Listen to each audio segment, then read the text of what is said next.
Good afternoon. My name is Tom Brentsnoff, Certified Master Mechanic from Reading, Pennsylvania. Today we're going to talk about how to repair a broken side mirror. Now, depending on where the break is on this mirror, you may not be able to fix it.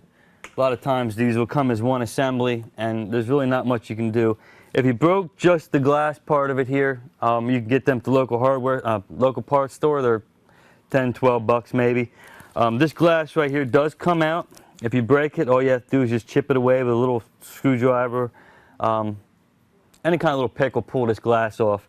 Then all you have to do is just take the peeling off the new one and then stick it back on.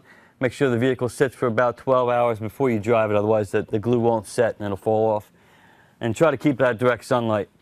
If you broke the housing in any way, or the motor on the inside of it, unfortunately there is no way to repair it. You'd have to change it. Now I already have the door panel off to make things a little simplified here. What you have to do is pull this insulating foam, this wind noise foam off. Set that out of your way. Typically every mirror's got either wires coming out if it's power controlled, electrically controlled, and they got 3 little screws on here that holds this in. Just take these 3 off right here. Make sure you don't drop them down around the door or underneath the vehicle and you won't be able to find them. But just take these 3 off here, set them aside. The mirror pulls straight out. And the same thing when you get the new one. Just slide it back in, tighten these back up, hook your door panel all up. Don't forget to plug this in before you put your door panel back on.